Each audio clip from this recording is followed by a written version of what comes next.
Oke, nanti absensinya nanti saja. Ini kebetulan ada cuman 10 orang yang hadir ya. Nah, sambil nunggu yang lain nanti absensi nanti saja. Oke, kita lanjutkan untuk eh, perkuliahannya. Jadi pada pertemuan 11 ini kita akan membahas sekilas terkait eh, bagaimana mendesain suatu proses flow diagram ya. Sebenarnya di sini di pertemuan ini eh, membahas terkait langkah-langkahnya saja gitu ya. Gitu. Kemudian nanti juga kita coba cuplik sekilas terkait lanjutan daripada alat transportasi. Kalau kemarin kan pompa ya. Nah, kita coba untuk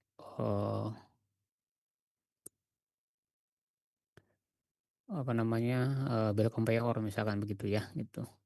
Jadi harapannya nanti bisa eh, menambah wawasan Anda khususnya untuk mahasiswa yang sekarang lagi ngambil prarancangan pabrik ya gitu. Siapa tahu nanti di RP-nya ada rancang bel conveyor misalkan gitu. Oke, baik. Jadi salah satu eh, perangkat yang diperlukan di dalam pengontrolan proses secara umum itu adalah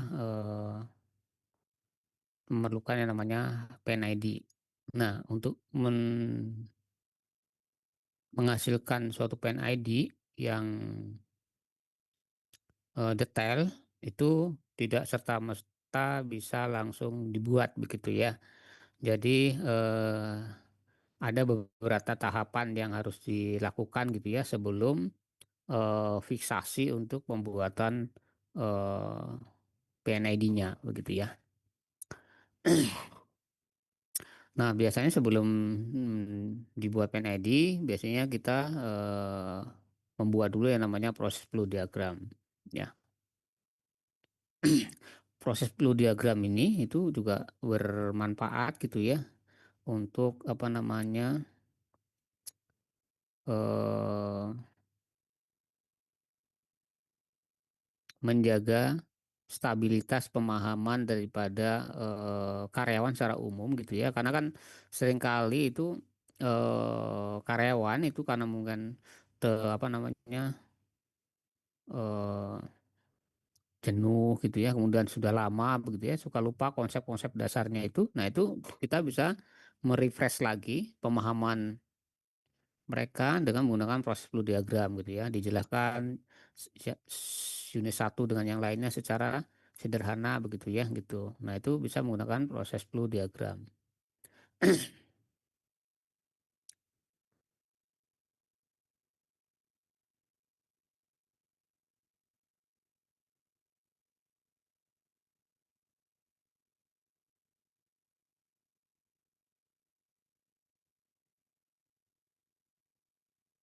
Nah, ini sumber-sumber daripada untuk pembuatan PFD ya, proses flow diagram. Pertama paten ya.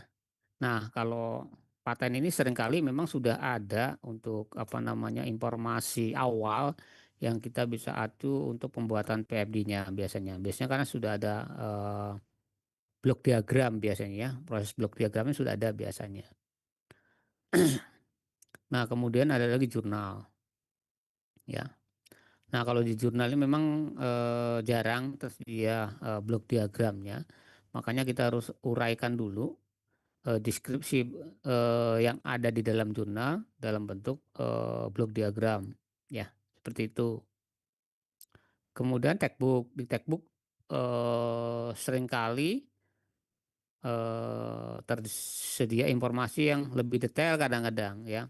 Bahkan dia sudah ada PFD-nya gitu ya untuk textbook gitu ya. Nah, yang jadi masalah itu kadang-kadang kita mendapat informasi begitu ya yang mau tidak mau misalkan harus dari jurnal karena di paten misalkan tidak ada misalkan. Di textbook juga tidak ada misalkan. Nah, yang ada di jurnal harus bagaimana begitu ya gitu. Untuk apa namanya? Merubah suatu deskripsi proses menjadi suatu blok diagram Kemudian nanti dilanjutkan dalam bentuk proses flow diagram gitu ya, seperti itu. Nah, kita sebagai seorang calon engineer itu ya harus memahami sekali itu ya terkait deskripsi proses yang eh, bisa kita terjemahkan dalam suatu blok diagram nantinya. Yang pertama langkah-langkahnya adalah ya pahami dulu mekanisme prosesnya ya. Jadi Anda baca dulu itu mekanisme prosesnya seperti apa sebenarnya begitu ya gitu. Kalau sudah, maka buatlah blok diagram ya, kotak-kotak begitu ya. Blok diagram biasanya kotak-kotak ya. Nah, kemudian baru buat PFD. Kenapa seperti itu? Karena untuk menghindari kita kerja dua kali begitu ya. Kita bisa langsung buat PFD-nya bisa tanpa blok diagram. Cuma nanti takutnya apa namanya ada informasi yang terselip gitu ya. Nah, lebih baik dibuat blok diagram yang sederhana dulu gitu ya untuk menjabarkan apa sih maksud daripada deskripsi proses yang ada di jurnal misalkan ya. Setelah semua eh, terdefinisi dalam blok diagram baru kita terjemahkan ke dalam proses flow diagram seperti itu.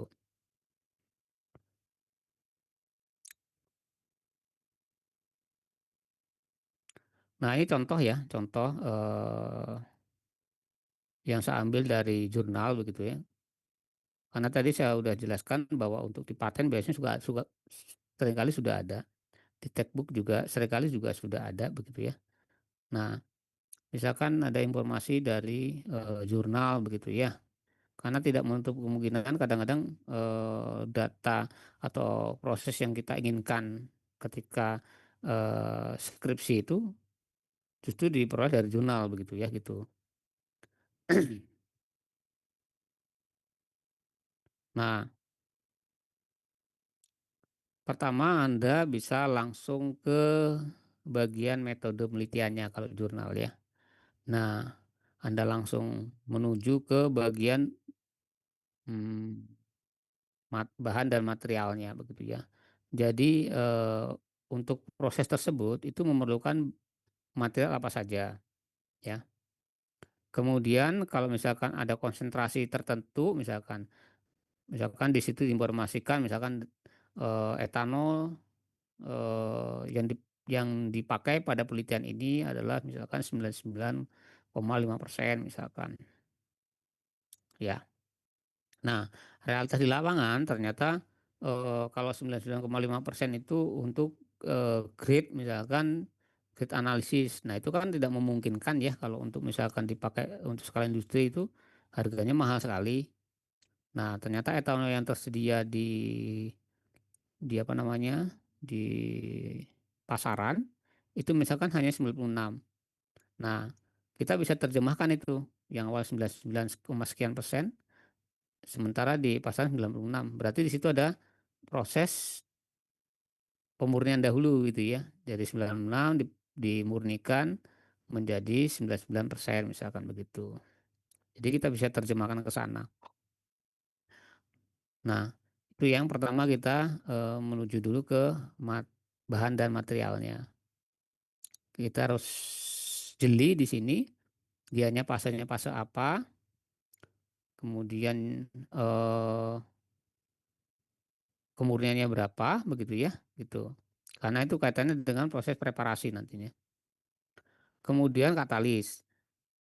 Nah, dia pakai katalis tidak, begitu ya. Kalau pakai katalis, katalisnya cair atau padat, ya. Nah, kemudian kalau padat, misalkan jenis katalis apa yang digunakan, ya. Nah, dalam kasusnya adalah amberis 15, 16, 36, dan Doek 50 WX8 misalkan. Nah, Anda harus tahu tuh, dicek karakteristik daripada kertas tersebut, itu seperti apa. Ya. terkait dengan titik lelehnya, misalkan begitu ya. Kemudian proses preparasi aktivasinya, misalkan kalau ada begitu ya gitu. Nah itu Anda pelajari dulu ke sana begitu ya gitu, karena berkaitan dengan nanti menentukan jenis reaktornya misalkan ya. Tapi biasanya di dalam metode penelitian itu juga ada alat ya, alat dan bahan. Nah, ini kita baru bahan, terus juga ada alatnya. Nah, itu proses tersebut dilakukan menggunakan jenis reaktor apa begitu ya. Biasanya ada di jurnal itu biasanya ada ya. Nah, kita bisa ngacu ke sana. Nah, kemudian yang tidak kalah penting, nah perlu Anda garis bawahi gitu ya, bahwa di dalam tugas akhir itu kan kita sering diminta untuk menentukan apa namanya kondisi operasi yang berkaitan dengan nanti konstanta-konstanta yang muncul ya yang digunakan untuk desain reaktor misalkan. Nah, itu tidak boleh dalam informasi rentang ya, nggak boleh itu. Misalkan konversi 90 sampai 95%. Kondisi operasinya misalkan 100 sampai 90. Itu nggak boleh informasi seperti itu sebenarnya. Itu kalaupun ada, itu kita harus hitung ulang. Misal kita nggak boleh memakai, saya pakai yang su 100 saja, konversi misalkan 90% aja nggak boleh begitu ya gitu. Kita harus pastikan apakah memang benar bahwa konversi 90% itu diperoleh pada su 100, itu dipastikan lagi itu ya. Bisa menggunakan pendekatan termodinamika. Tapi itu sebenarnya juga masih teori ya kalau dikembalikan lagi ke termodinamika. Makanya untuk RP itu karena berkait dengan rancangan pabrik ya, utamanya udah merancang ya. Itu kondisinya udah pasti fix gitu ya, satu angka sebenarnya benar itu. Ya, gitu. Jadi bukan asumsi lagi kalau rancangan pabrik itu sebenarnya. Kalau masih asumsi itu sebenarnya masih kategori penelitian sebenarnya ya, gitu. Belum rancangan pabrik gitu. Harus fix sebenarnya gitu. Dulu waktu saya masih kerja di industri itu ya, itu kami melakukan observasi dalam waktu 1 tahun itu dengan rentang kondisi operasi yang kita rubah-rubah. Laju alir eh, reaktannya, kemudian suhu operasinya, ya. Nah, untuk tekanan kita tetapkan, ya, kita tetapkan tekanannya. Nah, itu kita rubah-rubah sampai diperoleh kondisi optimalnya. Nah, kondisi optimalnya itulah yang kita pakai. Misalkan data dari hasil riset begini. Ini adalah T misalkan, ini X. Nah, itu harus spesifik. Maka saya katakan, misalkan Anda mau konversi di sini. Nah, itu suhunya berapa? Itu udah fix, ya. Nah, kalau ada data misalkan menyatakan misalkan konversi misalkan 90 sampai 98%. T-nya misalkan 100 sampai 150. Saya milih ini aja. Nah, itu belum tentu gitu ya. Jadi belum belum tentu apakah ketika 100 nih konversi gini belum tentu. Kalau rentangnya agak repot begitu ya. Gitu. Makanya kalau misalkan ada data begini, Anda harus cari informasi lebih detail lagi. Kalau perlu dapat grafik seperti ini minimal. Jadi fit dia. Kalau Anda mau pakai di konversi ini ya suhunya segini gitu ya gitu. Nah, kalau mau pakai di sini berarti suhunya di sini misalkan begitu. Nah, itu seperti itu. Harus fix, nggak boleh pakai apa namanya asumsi, nggak boleh itu ya. Kalau untuk sudah masuk ke desain tuh nggak boleh pakai asumsi lagi ya gitu. Seperti itu.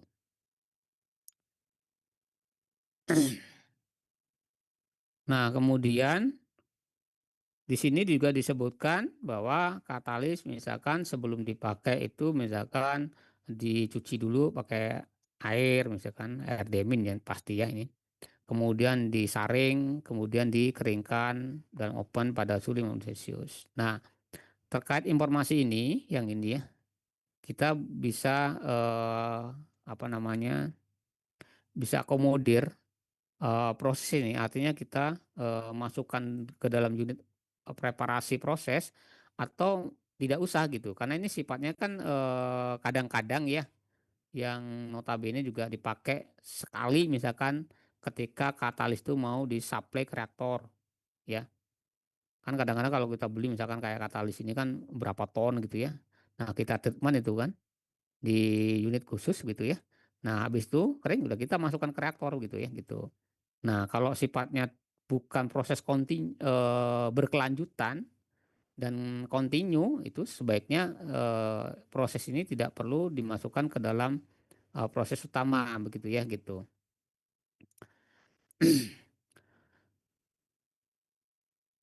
Nah, setahu saya untuk katalis jenis-jenis ini sebenarnya ya itu biasanya juga langsung pakai begitu ya gitu. Masukkan ke reaktor gitu ya, langsung dipakai saja karena biasanya sudah eh, aktif begitu ya gitu. Dan kotor-kotoran yang terkandung dalam juga rendah biasanya begitu ya gitu. Ini hanya untuk memastikan saja ya. Kan dalam penyimpanan produk itu juga nggak ada jaminan apakah dalam penyimpanan itu bersih atau tidak. Makanya sebelum digunakan itu dilakukan proses ini begitu ya, preparasi.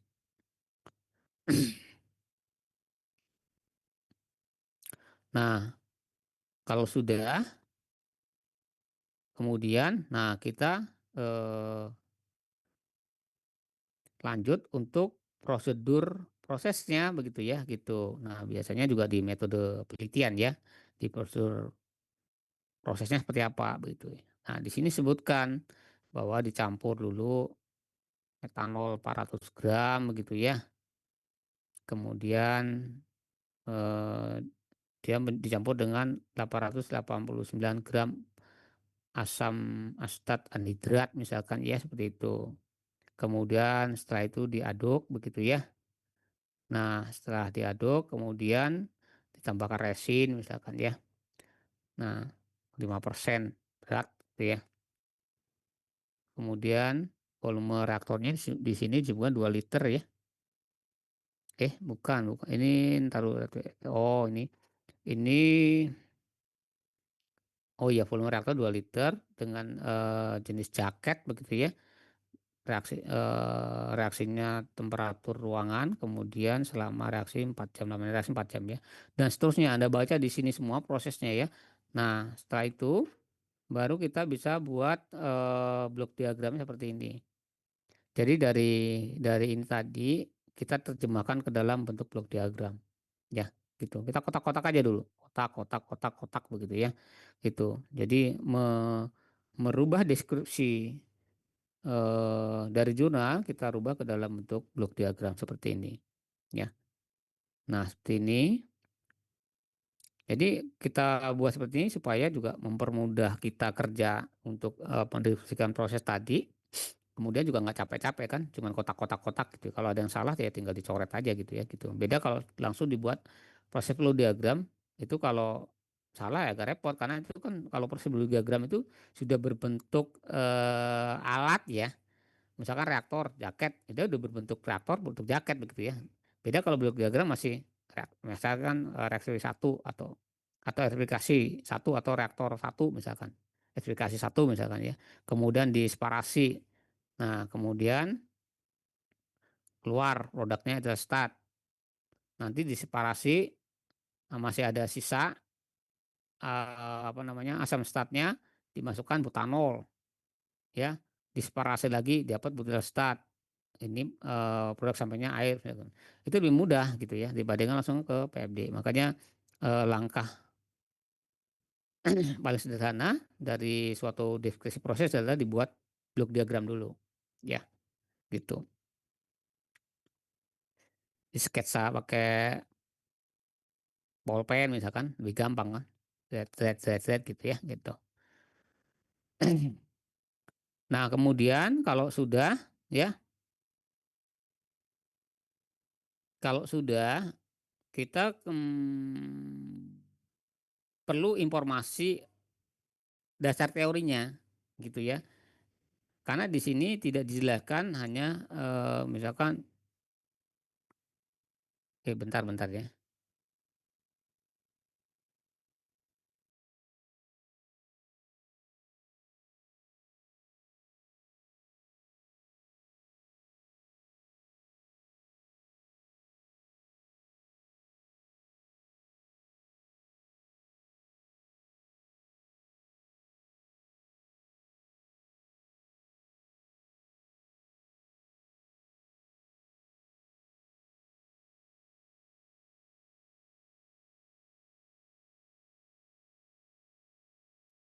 Baik, saya lanjutkan ya. Nah, kenapa itu perlu? Itu juga untuk informasi tambahan untuk menambahkan alat-alat pendukung yang diperlukan nanti ketika merubah blok diagram dalam bentuk PFD ya. Nah, kita nggak tahu nih, ini di sini disebutkan pakai jaket ya. Nah, tapi ini medianya apa begitu? Pendingin kah atau pemanas begitu ya gitu. Nah, makanya kita harus tahu teorinya dulu ya. Reaksinya coba kita jabarkan ya. Nah, misalkan asam asetat tambah etanol tuh ada katalis. Nah, nanti ketemu tuh delta H-nya ya. Delta H-nya berapa ya. Nah, kemudian lanjut lagi etyles asam asetat sama butanol. Itu delta H-nya berapa? Nah, kalau delta H-nya dia plus berarti dia kan endoterm ya. Berarti butuh pemanas. Kalau delta H-nya minus berarti dia eksoterm, butuh pendingin. Nah, itu berkaitan dengan nanti eh media pendukungnya ya. Berupa utilitasnya dia pakai cooling water atau pakai steam begitu ya, begitu. Nah, seperti itu. Kemudian juga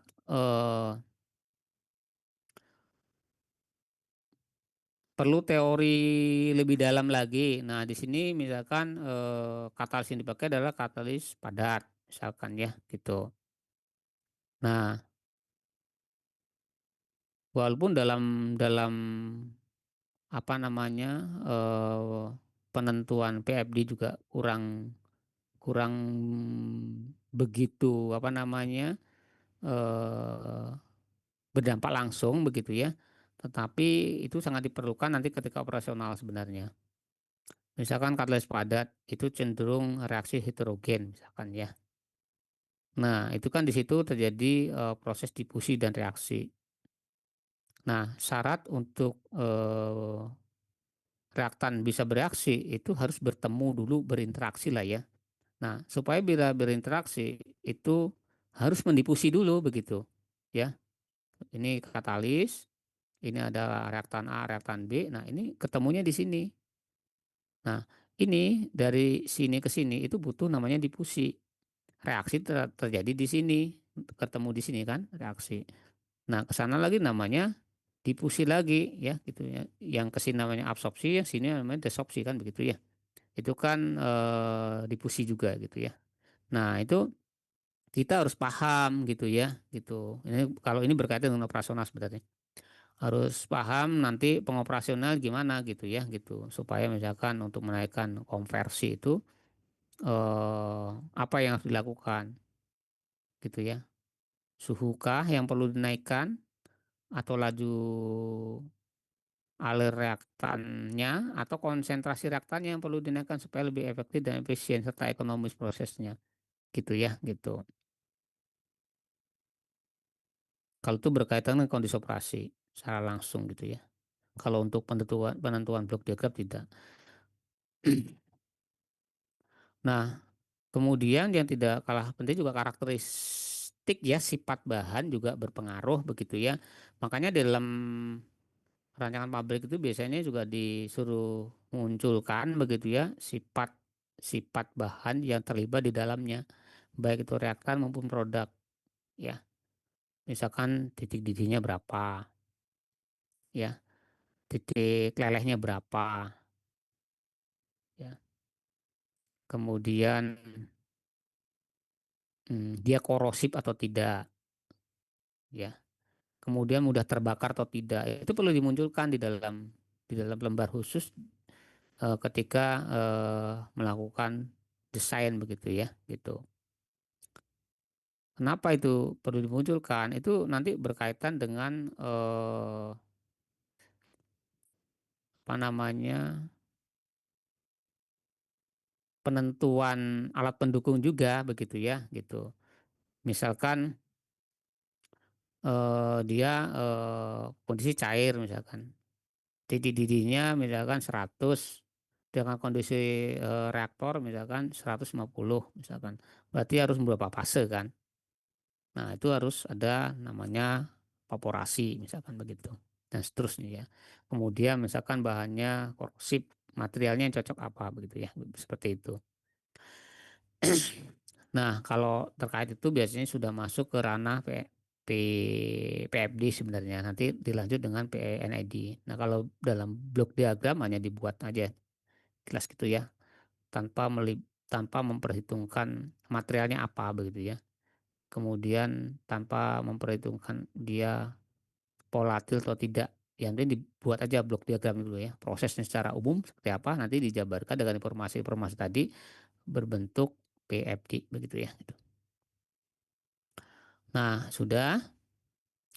Kemudian, nah kalau sudah, kita bisa rubah informasi dari blok diagram tadi dalam bentuk PFD ya, proses flow diagram. Nah, kemudian yang perlu diperhatikan di dalam proses itu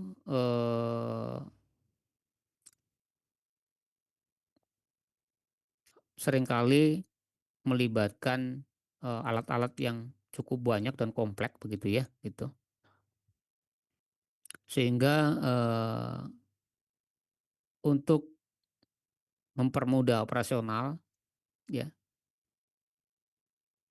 dalam hal ini pengontrolan gitu ya dan mitigasi proses nantinya kalau misalkan terjadi hal-hal tidak diinginkan itu biasanya dibagi eh, dengan unit-unit tertentu ya gitu yang nanti berkaitan dengan penamaan alat ya misalkan nih unit bahan baku preparasi dan unit reaksi itu masuk dalam satu unit ya itu diawali dengan 100 misalkan ya.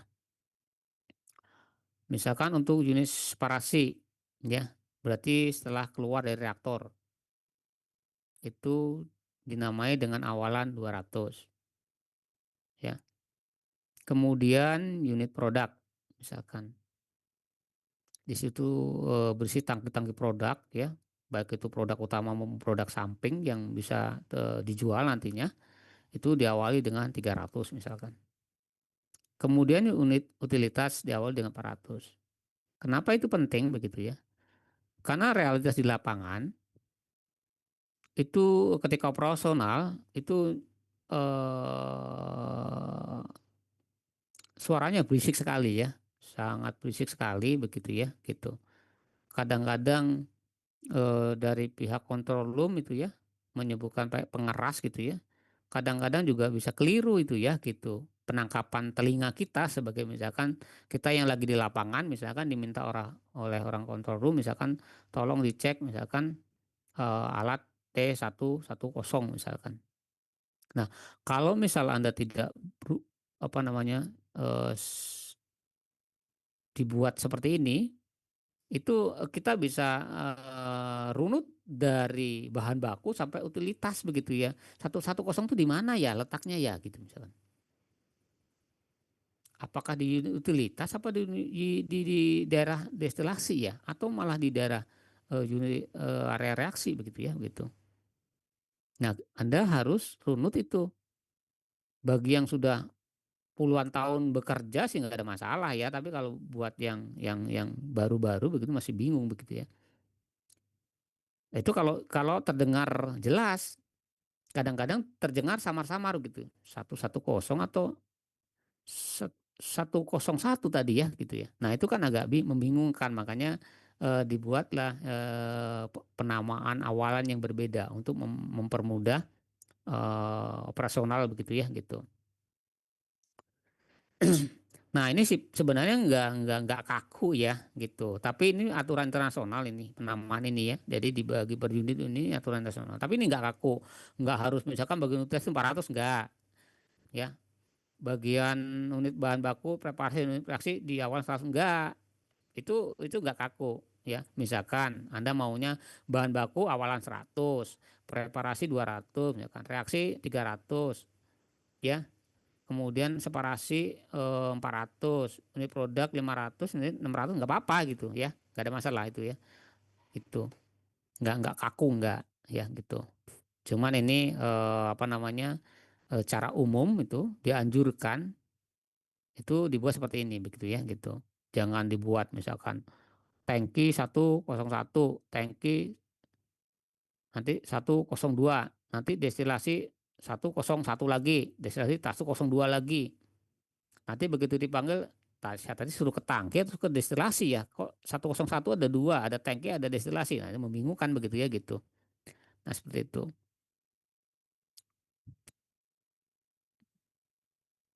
Nah, ini contoh saja. Ya, ini contoh nih. Ini kebetulan saya gambar pakai tangan ini ya, belum pakai software. Ini contoh misalkan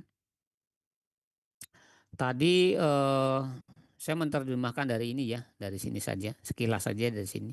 Sebagai contoh saja ini ya. Nah, dari sini sekilas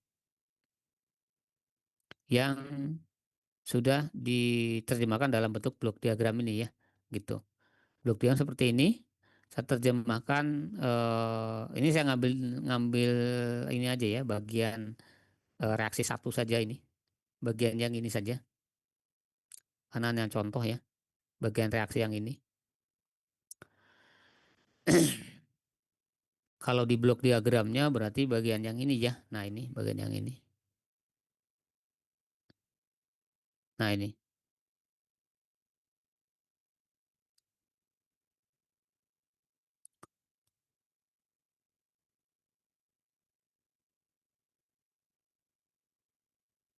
Nah, ini tadi disebutkan bahwa bahan bakunya adalah etanol sama asam stat ya.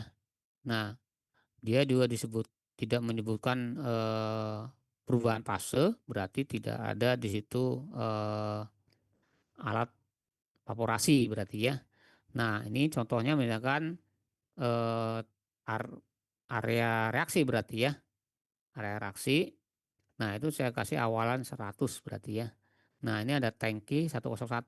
Ini adalah tangki etanol misalkan ya. Kemudian tangki 102. Nah, ini tangki asam stat.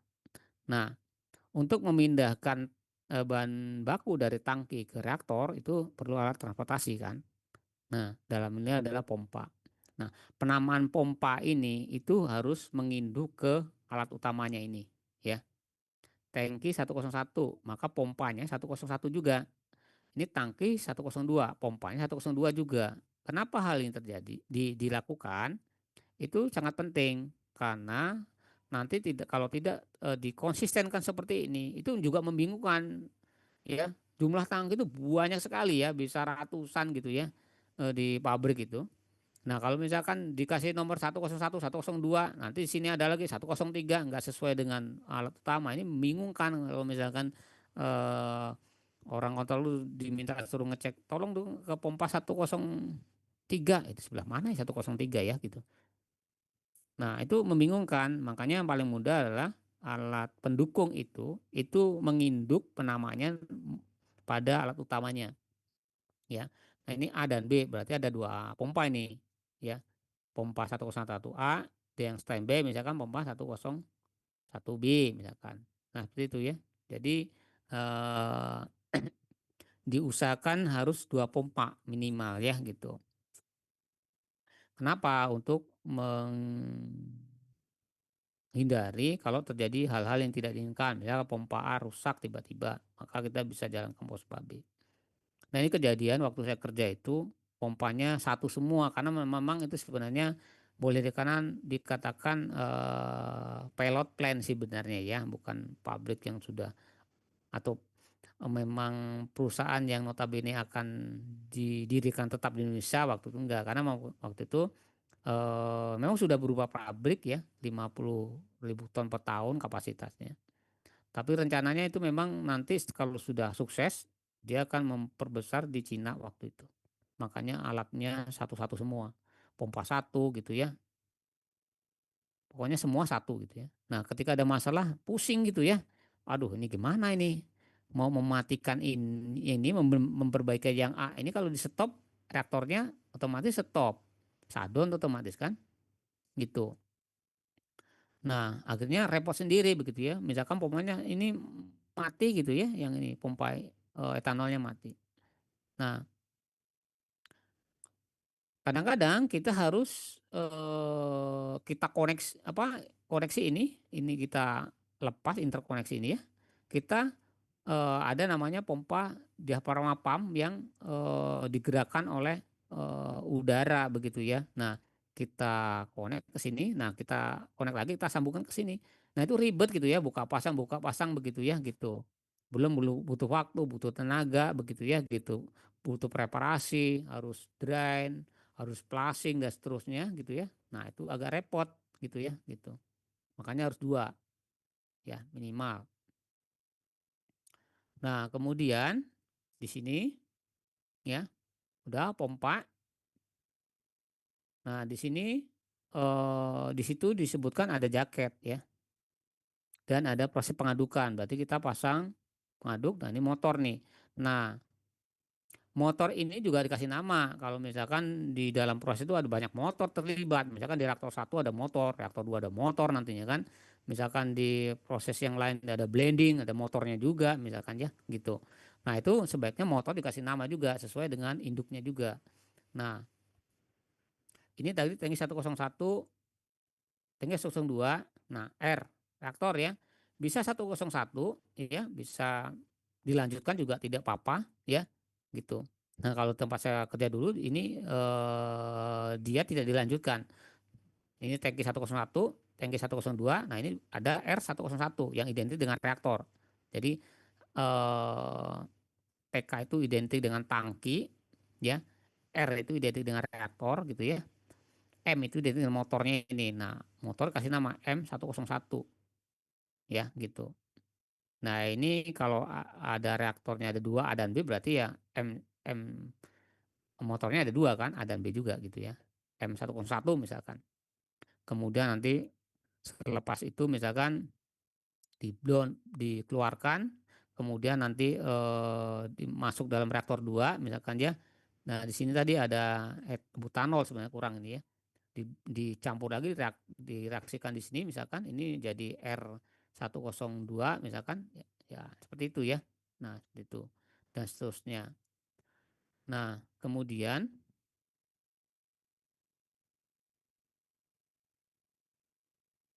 nah ini steam ya. Ini steam heater ya. Nah, ini steam heater. Nah, ini dimasukkan karena ini reaksinya endoterm ya, dimasukkan steam ya. Nah, kenapa dari atas bukan dari bawah? Nah, kita ketahui bahwa eh, vapor atau gas itu identik cenderung ke atas ya. Kalau cairan itu cenderung ke bawah. Nah, kalau kita injeksi dari atas nih ya, di jaket ini dari atas, maka akan meningkatkan luas kontak antara fluida yang ada di sini dengan fluida sistemnya ini. Karena apa? Karena kan dia semakin turbulensi begitu ya, gitu. Gas itu kan cenderung ke atas. Kalau kita kasih dari atas, maka dia cenderung ngantuk begini bentuknya ngacaknya. Ke atas tekan lagi ke bawah, tekan lagi ke bawah gitu ya gitu. Sehingga karena tekanan di sini juga lebih besar, ini lebih kecil sehingga mau tidak mau juga dia akan keluar begitu ya gitu. Nah, ini juga kalau ini eh, apa namanya ya SM ini cuma istilah saja, istilah saya steam middle pressure sebenarnya ya. Ini exchange steam kondensat ya. Nah, dikumpulkan ya ini nanti lari ke tangki sebenarnya, tangki apa namanya untuk mau kembali lagi ke BFP ya, BFP boiler feed water. Nah, seperti itu ya terkait menerjemahkan dari blok diagram ini ya ke dalam bentuk PFD. Ini PFD ya. Kalau PNID itu harus ada alat-alat kontrolnya begitu ya. Ini baru PFD. Nah, seperti itu mungkin ada yang ingin ditanyakan, Bangga? Silakan kalau ada yang ditanyakan. Bisa dipahami?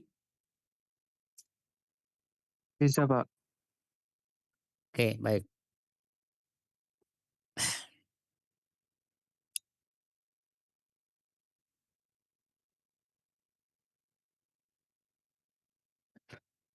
Nah, ini nanti ada tugas ya.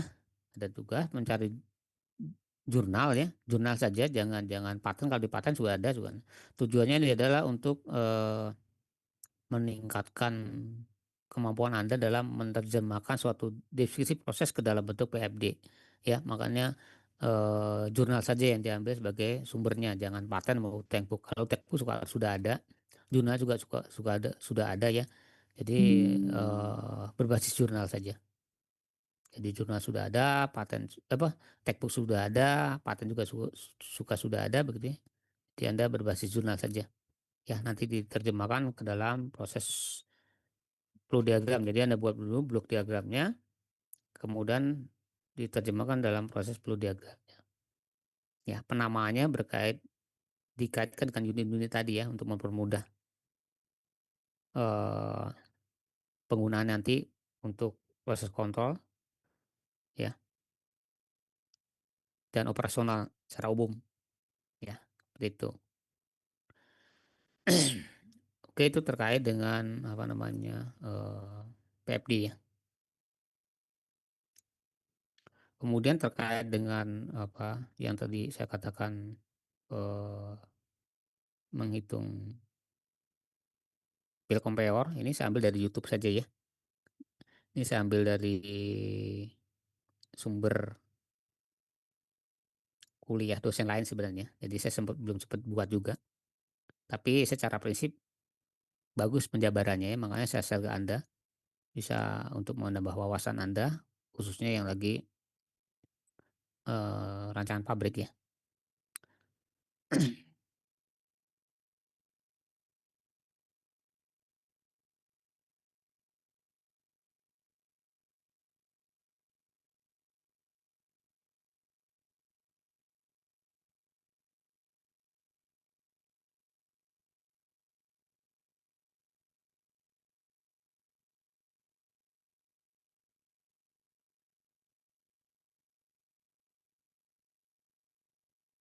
Sebentar, posisinya di mana ini? Oh, ini katanya. Baik, sudah bisa terlihat untuk YouTube-nya ini? Sudah bisa, Pak. Oke, baik.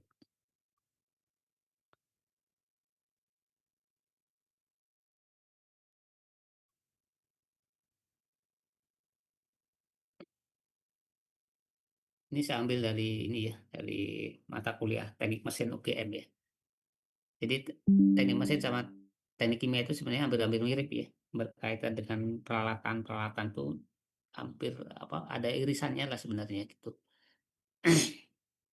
Yang sedikit agak beda memang teknik elektro, kalau teknik mesin, teknik kimia ya itu memang memang mirip gitu. Karena induknya teknik kimia itu sebenarnya teknik mesin ya gitu. Jadi teknik mesin dulu dia alat-alat makronya. Nah, teknik kimia itu mikronya berkaitan dengan fenomenanya gitu ya gitu. Makanya agak nyambung dengan teknik mesin, teknik kimia itu.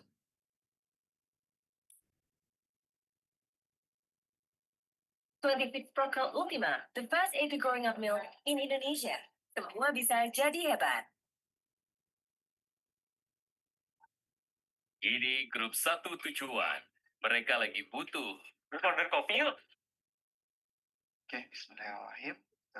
Kita Bisa lanjutkan. terdengar suaranya ya? Saya akan menjelaskan mengenai Bisa, Pak. Bisa terdengar. ya. Oke, baik. Referensi yang saya gunakan buku alas Chemical Process Equipment Nah, dalam perancangan belt conveyor ini terutama adalah untuk menentukan lebar dari belt atau sabuknya, kemiringan maksimum dari belt conveyor, dan kecepatan belt maupun daya listrik yang diperlukan untuk menjalankan motor pemutar dari belt conveyor-nya itu sendiri. Ya, dia ada perancangannya menentukan lebar, kemiringan, kecepatan belt, dan daya listrik yang diperlukan. Nah, sebelum mulai merancang, kita perlu tahu terlebih dahulu karakteristik dari bahan yang akan kita transportasikan. Padatan apa sih yang akan kita transportasikan? Terutama karakteristiknya adalah mengenai densitas curahnya, gitu ya. Jadi densitas kan terpengaruh terhadap berat dan volumenya. Nanti itu akan berkaitan dengan kemiringan maksimum yang diperbolehkan untuk kita menggunakan belt conveyor. Itu ya. Ini di tabel 53 bisa kalian lihat berbagai macam dari bahan berdasarkan ini bisa kalian lihat di walas tabel 53. Berbagai macam densitas nanti menentukan berapa diameternya, ketinggian atau kemiringannya. Nanti kita jelaskan lagi ketika membahas semua soal ya. Terus selain tadi densitas yang menentukan ketinggian ya, karena nanti kalau terlalu mendatar nanti akan ya nggak masalah kalau terlalu miring, nah itu akan bermasalah nanti dia akan mudah jatuh atau dia mulai mudah untuk lundung lah bisa jawabnya gitu ya. Terus selain itu tadi kita untuk merancang bed conveyor terutama kemiringan dan lebar bed itu juga dipengaruhi oleh kapasitas. Nah, kapasitasnya berapa sih? Nah, kapasitasnya berapa? Nanti semakin besar kapasitas juga akan menentukan bentuk dari beltnya. Nah, ini ada top belt dan ada flat belt. Nah, flat belt ini bentuknya kapasitas kecil. Kalau 45 derajat top belt, jadi di kanan kirinya itu ada kayak penyangganya itu untuk kapasitas besar. Nah, ini tabel ini berdasarkan untuk yang standarnya ya, untuk kecepatan 100 feet per menit. Dan nanti kita harus mengkoreksinya gitu ya. Dari perancangan kita harus koreksi kecepatan kita berapa, nanti dikoreksi di sini. Ya, di atas ini ada kemiringan ya.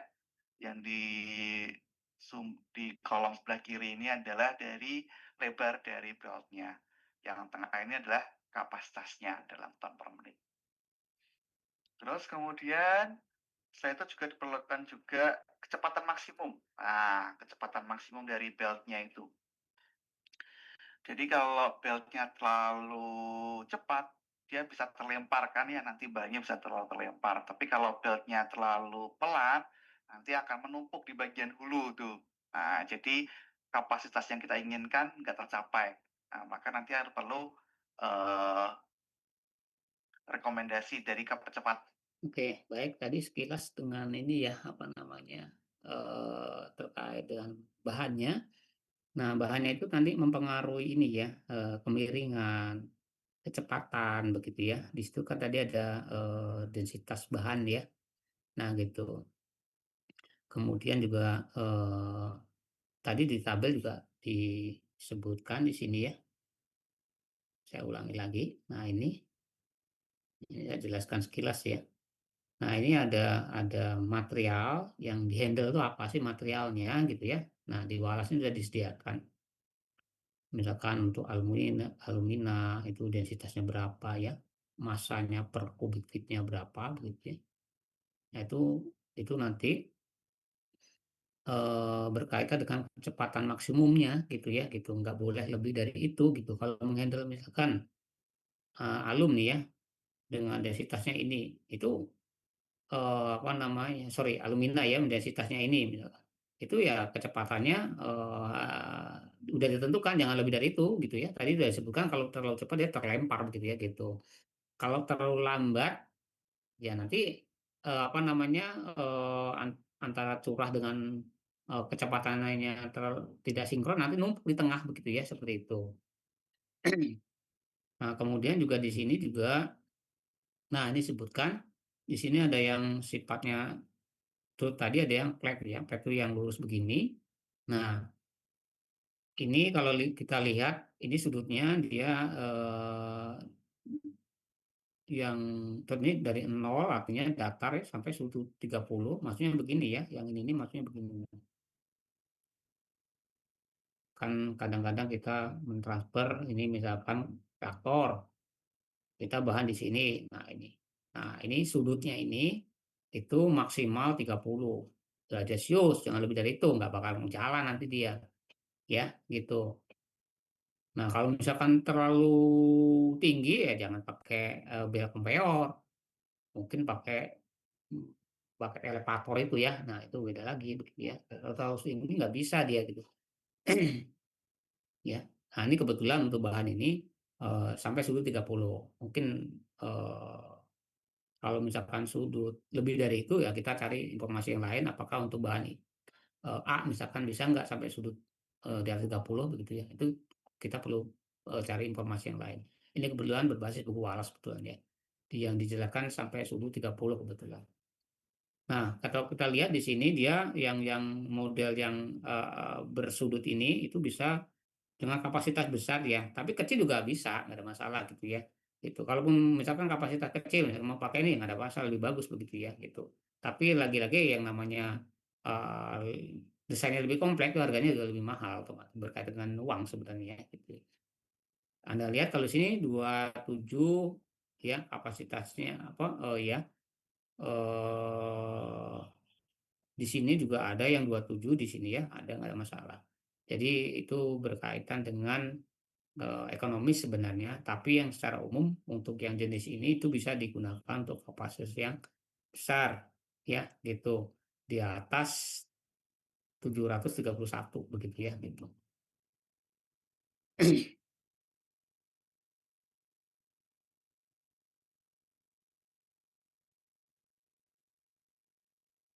Yang menentukan ketinggian gitu ya. Terus selain itu tadi kita untuk merancang bed conveyor, terutama kemiringan dan lebar bed itu juga dipengaruhi oleh kapasitas. Nah, kapasitasnya berapa sih? Nah, kapasitasnya berapa? Nanti semakin besar kapasitas juga akan menentukan bentuk dari beltnya. Nah, ini ada top belt dan ada flat belt. Nah, flat belt ini untuk yang kapasitas kecil, kalau 45 derajat top belt, jadi di kanan kirinya itu ada kayak penyangganya itu untuk kapasitas besar. Nah, ini tabel ini berdasarkan untuk yang standarnya ya, untuk kecepatan 100 feet per menit. Nah, nanti kita harus mengkoreksinya gitu ya. Di perancangan kita harus koreksi kecepatan kita berapa nanti dikoreksi ini. Yang di atas ini ada kemiringan ya. Yang di kolom sebelah kiri ini adalah dari lebar dari beltnya. Yang tengah ini adalah kapasitasnya dalam ton per menit. Terus kemudian selain itu juga diperlukan juga kecepatan maksimum. Nah, kecepatan maksimum dari beltnya itu.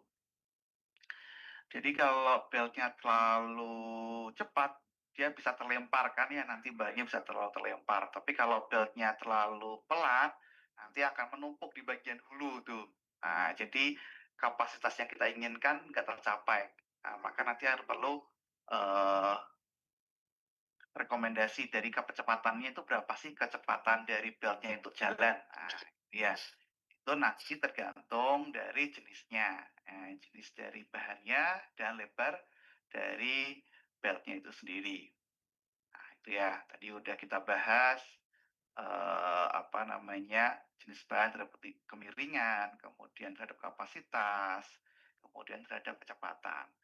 Yang terakhir nggak kalah penting juga adalah powernya, berarti power yang diperlukan untuk memutar motor. Nah, gitu ya kecepatan panjang. Nah, gitu ya. Jadi kalau semakin panjang, semakin cepat, dan juga nanti daya motornya juga semakin besar. Itu belum lagi ditambah kalau nanti dia oke ada kemiringan, ada vertikalnya. Maka di sini nanti daya total itu ada ketika daya untuk ketika lurus saja, horizontal, ketika ada ketinggian, dan ketika tidak ada bahan. Tidak ada bahan itu berarti kosongan, tidak ketika jalan tanpa adanya beban. Nah, itu kita hitung daya totalnya berapa. Nah, langsung aja ya ke contoh perancangan ukuran belt conveyor. Ini contohnya soda abu, soda es dengan densitas curah 60 pound per feet kubik dengan sebanyak 400 ton per jam. Ini ditransportasikan secara horizontal dengan jarak jauhnya 1.200 feet dan kemiringannya 5 derajat. Pertama tentukanlah perkiraan ukuran dari lebar beltnya itu berapa. Kemudian kecepatan belt yang dibutuhkan, ya, jadi supaya kecepatan optimumnya berapa. Panjang lintasan belt, karena ada miring, pasti kan berbeda ya, karena ada kemiringan 5 derajat, berarti panjang lintasan konveyornya juga akan semakin lebih besar, kan ya, karena jaraknya 1.200. Terus kenaikan belt konveyor dari bidang datum, karena ada kemiringan, pasti ada ketinggian, perbedaan ketinggiannya berapa. Yang terakhir, daya yang dibutuhkan. Nah, itu tadi udah ada pertama karakteristik dari jenis bahannya, nama bahannya soda abu dengan densitasnya sekian, gitu ya, 60 pound per feet cubic. Sebanyak 400 ton per jam kapasitasnya. Oke, lanjut kita ke penyelesaiannya. Nah, pertama kita lihat dulu di tabel 5.3. Nah, tabel pertama tadi ya. Coba kita lihat di sini. Nah, ya. Soda abu, mana soda abu? Oh, soda abu di sini ada 3 ya. Ada yang briquette, heavy, light. Ya. Masuk yang mana? Tadi di soal ada 60, ya kan? 60 pound per cubic feet. Jadi dia termasuk ke heavy, gitu ya. Kalau heavy, rekomendasinya ketinggian maksimumnya berapa? Standarnya adalah 19, tadi 5, jadi masih masuk ya kalau kita mau merancang 5. Oke, itu ya. Di sini 19. Lanjut. Baik, tadi yang 19 tadi sudut kemiringan ya. Jadi di situ disarankan maksimal 19 derajat ya. Gitu. Untuk yang happy ya. Jadi kan di sini tadi densitasnya 60 ya. Di situ tadi ada rentang 55 sampai 65. Jadi kita pilih yang happy. Kemudian di situ bisa sampai dengan 19 derajat. Sedangkan yang di soal ini hanya 5 derajat. Jadi masuk ya gitu. Kemudian, jadi rekomendasi kemiringannya adalah 19 derajat. Terus lanjut dari tabel 5.3 kita ke tabel 5.4. Kapasitasnya berapa? Nah, ini tergantung perancangan kita. Kapasitasnya ada 400 ya, 400 ton. Nah, maka pertama kita menentukan dulu tipe yang mana nih. Ya, kalau yang tall belt itu ya kapasitasnya besar. Biasa di sini kan kapasitasnya besar ya. Kalau flat belt kapasitasnya kecil gitu ya. Karena kalau kapasitasnya besar takutnya dia sangat lebar. Panjang lebarnya beltnya dan bisa tumpah. Kemudian tadi kita lihat pada 400 ya. Terus kemiringannya standarnya 19 gitu ya. Jadi kita anggap aja 20. Nah, kita trial nih lebar beltnya. Kita ambil 24 inch gitu ya. 24 inch dan kemiringan 20 derajat atau top belt 45 derajat, dia memiliki kapasitas 132. Ya, 132. Nah, dari sini untuk kecepatan 100 feet per menit. Jadi 132 ini adalah kecepatannya 100 feet per menit. Jadi kalau kita punya kapasitas 400, berapa kecepatannya? Nah, itu sih. Jadi nanti kita Jadi di tabel ini kecepatan semuanya ini 100 feet per menit ya. Yang di dalam tabelnya adalah kapasitasnya ya. Kalau kecepatannya itu semua 100 feet per menit ya gitu. Di dalam tabel ini ya gitu. 400 per 132 dikali 100. Ya, jadi ini jadi ya kapasitasnya besar, kita pilih 45 derajat drop bed dan dipertimbangkan lebar bednya 24 cm. Ini bebas, nanti hanya mempengaruhi kecepatannya saja. Nah, dari tabel tadi sudut kemiringannya kita bulatkan 20 ya, 20 derajat. Ya, gitu ya. 24 in 20 derajat, kemudian kita lihat di sini untuk 24 in 20 derajat kapasitasnya 132 ton per jam. Tadi kecepatan standarnya dia yang ditabel itu dia 100 feet per menit. Maka untuk 400 ton per menit kecepatannya menjadi berapa? 400 per 132 ya kan, ton per ton dikali 100 feet per menit. Jadi 303 feet per menit. Kemudian kita cocokkan apakah masuk di tabel setelahnya gitu ya. Nah, ini kita cocokkan di tabel 5B gitu ya. Kecepatannya berapa? Jadi tadi 24 inch ya. 24 inch lebarnya untuk limestone ya, kita anggap aja dia limestone gitu ya. Karena bongkahan batu ya, batu apapun gitu ya. Batu campuran batu apapun ya, limestone ya, itu ya. Itu 350 feet per menit. Tadi kita dapat berapa? 303 ya.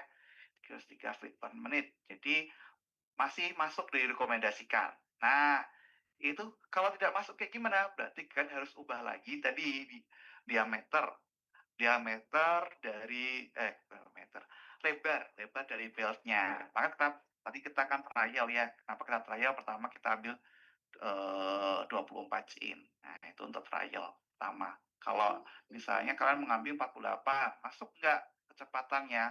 Kalau kecepatan lebih dari 350, berarti kalian harus ubah lagi lebar dari beltnya itu sendiri. Nah, Oke, nah yang perlu digarisbawahi juga ya, tadi kan 19 ya kemiringannya. Nah, kalau menggunakan dot itu bisa mencapai 20, oke lah, 19 kan masih di bawah 20 ya. Oke, kita bisa pakai. Kenapa pakai tidak pakai yang 10 ya? Nggak bisa. Tadi kan sudutnya 19 jelas nggak masuk lah. Kalau pakai 10 nggak bakal, nanti nggak akan jalan itu si bahan gitu ya. Ya, pakai sudut yang 20. Bagaimana kalau 21? Ya 21 jangan pilih yang 20, pilih yang 30 karena kalau dipaksa ke 20 juga nggak jalan nantinya gitu ya gitu. Jadi itu udah ada ketentuan nih tabel-tabel nih ya. Kalau misalkan ternyata ketemunya tadi yang tadi misalkan 20 misalkan 21 misalkan ya jangan pakai di sini yang 20, pakai yang 30 ya begitu. Jadi kebetulan karena tadi 19 di sini ada 20 dia pakai yang 20 gitu. Jangan pakai yang 10 ya gitu. Nggak akan jalan nanti si bahannya gitu ya gitu. Itu yang perlu digarisbawahi. Untuk langkah-langkahnya ikuti seperti ini ya gitu. ya, ternyata masuk. Jadi 24 in bisa kita gunakan. Terus pertanyaan, berarti tadi sudah terjawab ya. Untuk ukuran beltnya 24 in, kecepatan yang diperlukan adalah 303 feet per menit. Terus panjang lintasan konvektornya berapa? Nah, ini matematika sederhana saja. Jadi panjang jaraknya adalah 1.200 feet, kemiringannya 5 derajat. Jadi panjang konvektornya kan kalau cos itu. Nah ini pakai pendekatan rumus Pitagoras sebenarnya ya. Ya yang R kuadrat sama dengan E kuadrat tambah Y kuadrat kan begitu ya. Gitu. Ini kebetulan ada panjang horizontalnya tadi yang X adalah 1.200 feet. Maka karena sudutnya 50 derajat, ininya berapa ya ketinggian. Nah, ini berkaitan dengan ini tadi, misalkan ini reaktor. Nah, tingginya ini kemudian dari bawah ini itu adalah yang dimaksud adalah ini gitu ya, gitu.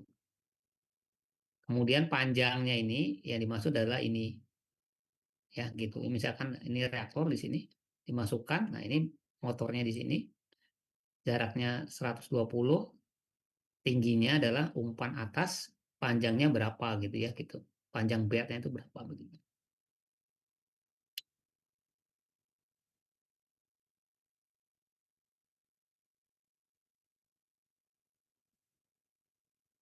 Oh, berarti bawah per miring gitu ya. Berarti nanti yang kita cari kan yang miringnya. Berarti 1.200 per cos 5 derajat.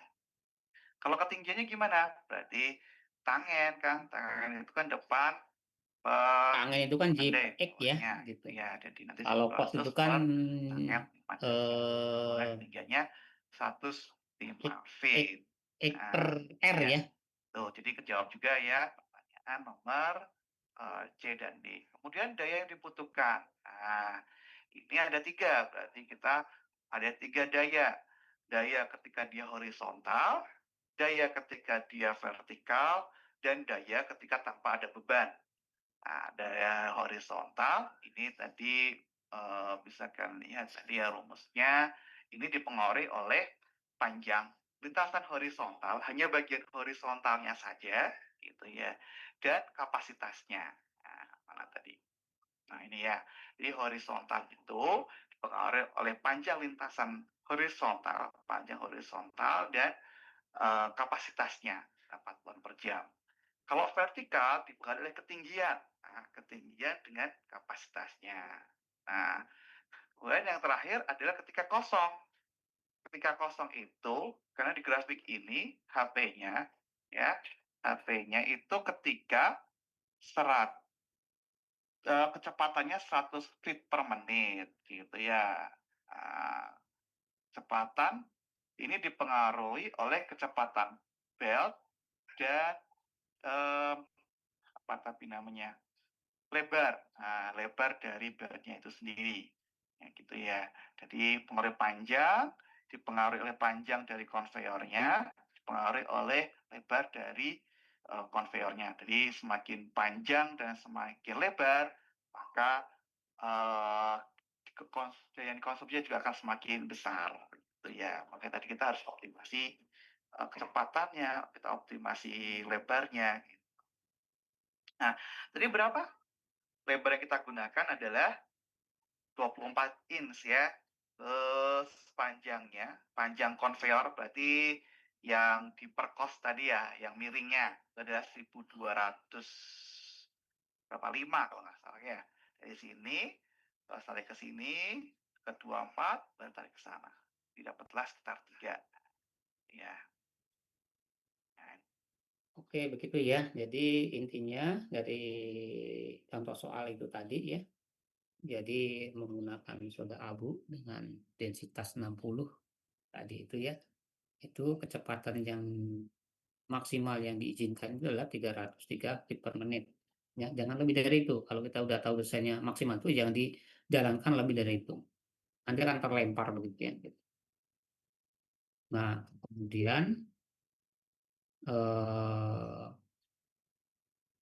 panjangnya tadi ya, panjang itu maksudnya yang R tadi, yang ini ya, yang panjang yang dimasuk, yang L untuk hitung daya tadi adalah yang ini ya, ini L-nya ini, ya, ini kan hanya tadi ya. Nah ini panjang horizontal gitu ya, jarak ini ke titik apa ke tempat transfernya begitu ya. Gitu. Ini adalah panjang horizontal. Nah ini panjang dimaksud compare itu adalah yang ini L, ini H, ya. Nanti ketemu dayanya. Itu adalah daya total gitu ya. Jadi untuk desain bel conveyor itu bahan itu juga mempengaruhi ininya ya, eh, sudutnya juga gitu ya gitu. Bahan yang densitasnya besar itu ya sudutnya jangan besar-besar juga, nggak akan apa namanya nyampe apa istilahnya ya, eh, akan turun-turun lagi gitu ya gitu. Jadi nggak akan gerak itu, melorot lah bahasa Jawanya ya, apa ya istilahnya. Nah, seperti itu. Nah, kemudian kalau terlalu horizon misalkan ya, terlalu kecil itu ya bisa nggak ada masalah gitu ya, gitu. Aman-aman aja gitu ya, gitu. Intinya kalau sudah terlalu besar nggak akan jalan gitu ya. Gitu. Nah, kalau misalkan untuk fluida lagi, untuk padatan yang halus itu bisa dua opsi juga, bisa menggunakan bel conveyor seperti yang dilakukan di Suralaya itu kan menggunakan bel conveyor ya untuk memindahkan dari abu batu bara ke tempat pembuangannya itu, tempat pengumpulan ya. Itu bel conveyor juga jenis apa tadi yang trot tadi ya. Nah, bukan yang flat ya.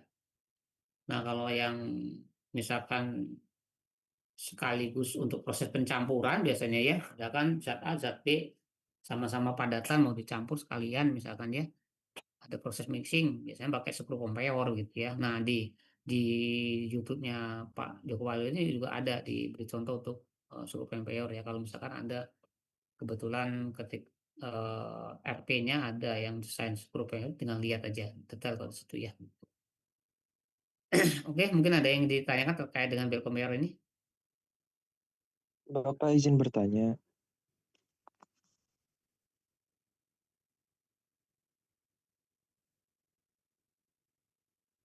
Silakan.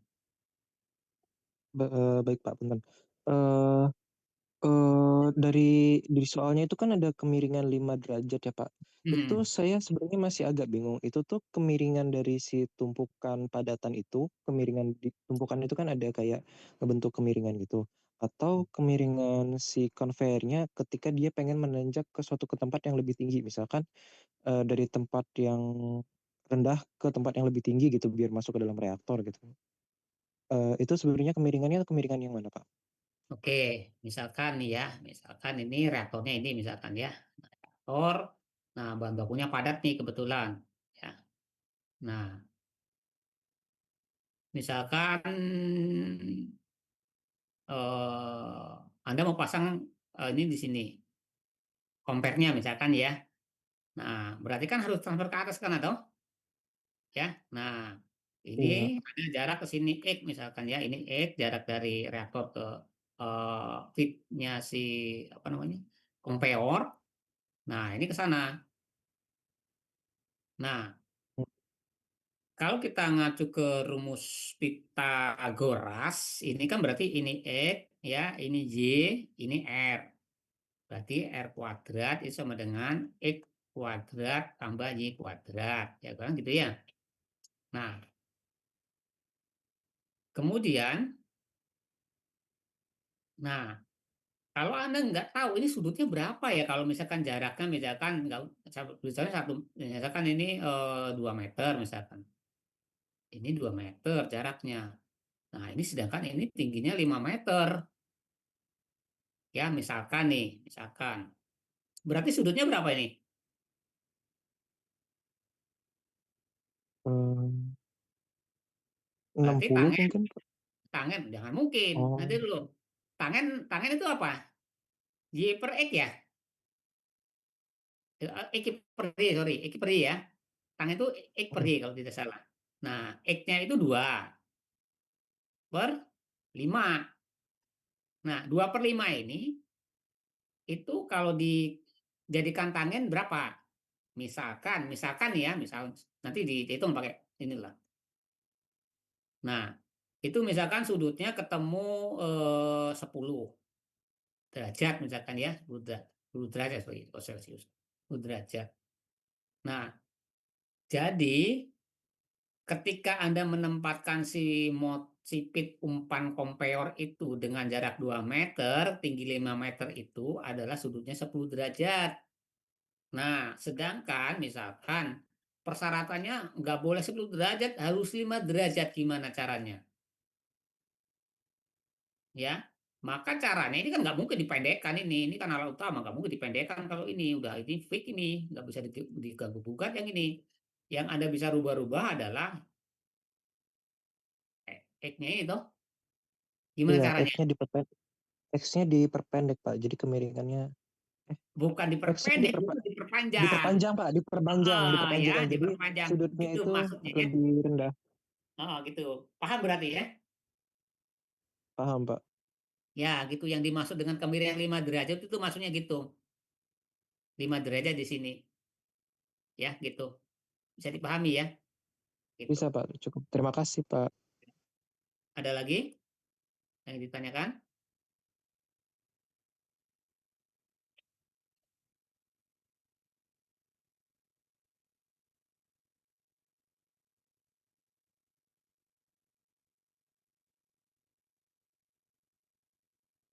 Yang lain gimana? Ada yang tanyakan?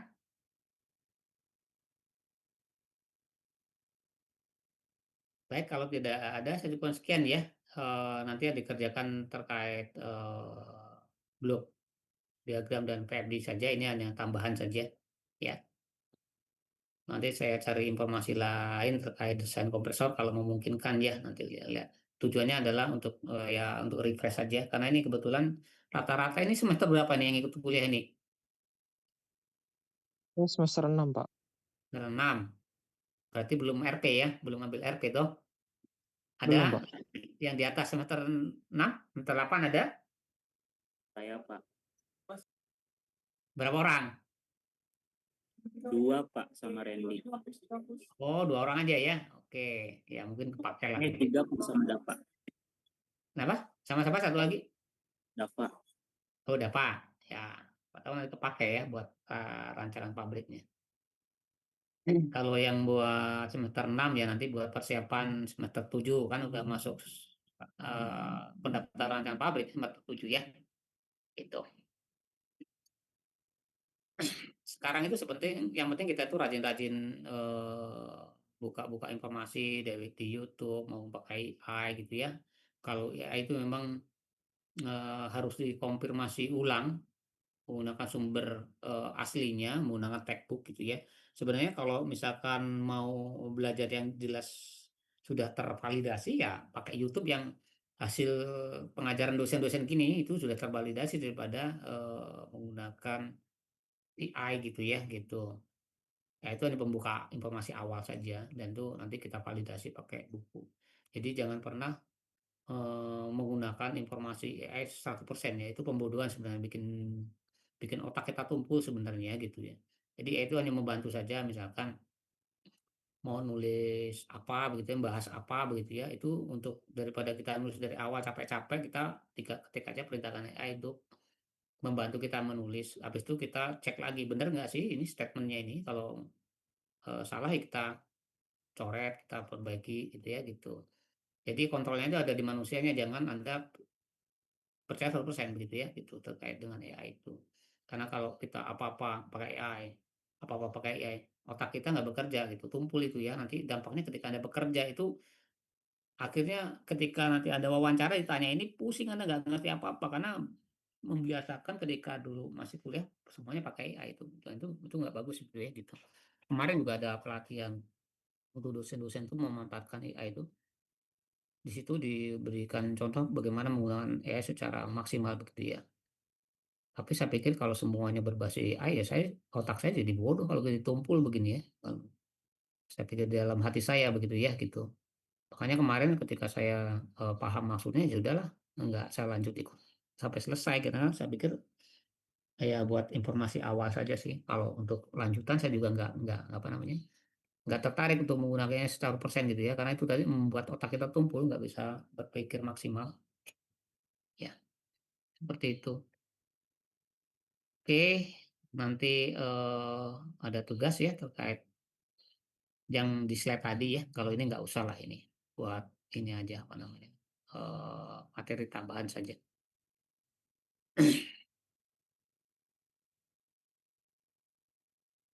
Baik, saya asumsi nanti dibuka ya ininya ya apa namanya webcam webcam kameranya dinyalakan ya. Mau saya absensi ya.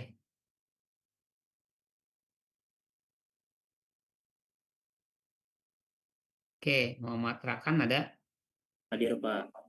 Oke, Safa Rahadatul. Siapa ada? Tidak ada. Muhammad Dapa? Tidak ada juga. Muhammad Azizi? Redi Muhammad Azizi? Hadir, Pak. Eh, Muhammad Aditya? Hadir, Pak. Oke. Mohon maaf, untuk mengatas dapat Ridho itu Pangestu? bermasalah. Ridho Pangestu Ridho ada? Pangestu hadir Pak. Oh ya. Alkohar? Hadir, Pak. Alkohar. Mana alkohar wajahnya? Nggak kelihatan. Bentar, Pak. Nyalain lampu dulu.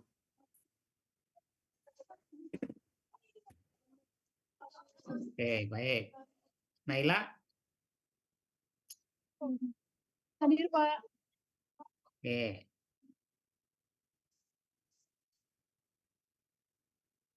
Isima Kamila.